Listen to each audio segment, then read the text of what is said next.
Well, it looks like things are getting very heated here. This is not a safe place to...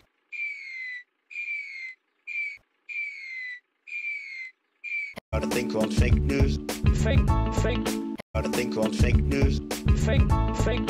You are fake news. You are fake news. You are fake news. Every month until the Archdiocese opens a dialogue with us about holding the students accountable, holding the staff accountable, holding the principal accountable, holding the superintendent accountable. Everybody needs to be held accountable, and they need to teach these children the truth. Every month until the Archdiocese, everybody needs to be held accountable, and they need to teach these children the truth. What does accountability look like to you? Do you want to see the kids expelled? I want to see the chaperones fired. I want to see the students. I would like to see them expelled.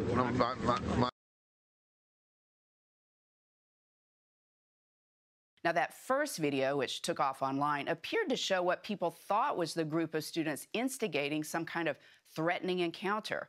But new video tells a different story. Oh, my God, they've opened fire. Well, it looks like things are getting very heated here. This is not a safe place. Many people admitted they made snap judgments before these other facts came in. Why do we keep making the same mistake and then have to walk stuff back when it turns out we're wrong?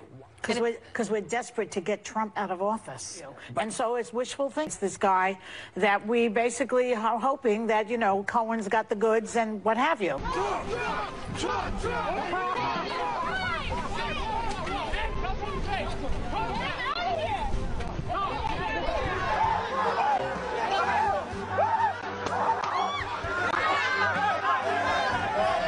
First of all, it was like a male feminist came and stomped on my hand. I was trying to get your hat because he threw your hat. He took my hat right off. Oh my! Hey! For the president. You ain't supporting shit, man. 24-year-old Corey Cataldo is a hard-working electrician. Last Friday, he was heading home to the Bronx when he was violently attacked on the subway. Says, oh great, another white Trump supporter. Next thing I know, I have hands around my neck, I'm being choked, then another gentleman comes over, he shoves me up against the wall. Sixth grader attacked on his school bus for wearing a Make America Great Again hat. You want to build a wall? You want to build a... And the video shows classmates shoving the 12-year-old St. Louis boy while yelling at him for supporting the president. That it is a target against you, and particularly that hat. And in a way, maybe that's why rules exist. I'm really cool. Take your hat off, or get out. You're going to gather everybody up and go to another classroom, and you can remain here like an asshole, or you can take your hat.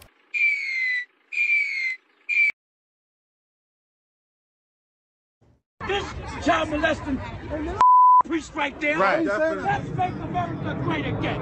A bunch of child molesting. Look at all these dusty crackers with that racist garbage on. Look at these dirty crackers. Bunch of future school shooters. That's right. A bunch of incest babies. That's right. A bunch of babies made out of incest. The biggest terrorist on the face of this earth is the pale-faced man, woman, and child.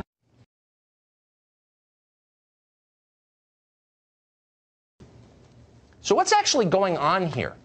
Well, it's not really about race. In fact, most of the stories about race aren't really about race. And this is no different. This story is about the people in power protecting their power and justifying their power by destroying and mocking those who are weaker than they are. Why? Simple. Our leaders have not improved the lives of most people in America. They can't admit that because it would discredit them. So instead, they attack the very people they have failed. The problem, they'll tell us, with Kentucky isn't that bad policies have hurt the people who live there. It's that the people who live there are immoral because they're bigots. They deserve their poverty and their opioid addiction. They deserve... Child molesting priest right there. Right. Let's make America great again. A bunch of child molesting... Look at all these dusty crackers with that racist garbage on. Look at these dirty crackers. Bunch of future school shooters. That's right. A bunch of incest babies. That's right. A bunch of babies made out of incest. The biggest terrorist on the face of this earth is the pale-faced man, woman, and child.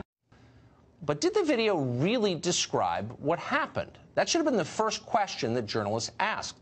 Checking facts and adding context is what journalists are paid to do. It's in the first line of the job description. And yet, amazingly, almost nobody in the American media did that.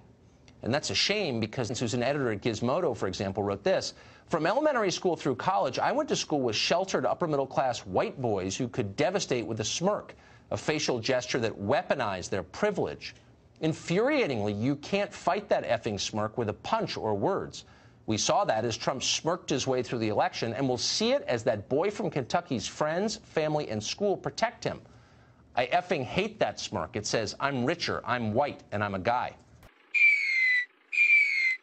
Why do we keep making the same mistake and then have to walk stuff back when it turns out we're wrong? Because we're desperate to get Trump out of office. And so it's wishful thinking. About a thing called fake news. Fake. About a thing called fake news. Fake. You are fake news. You are fake news. Oh my God, they've opened fire. All right, looks like things are getting very heated here. This is not a safe place to...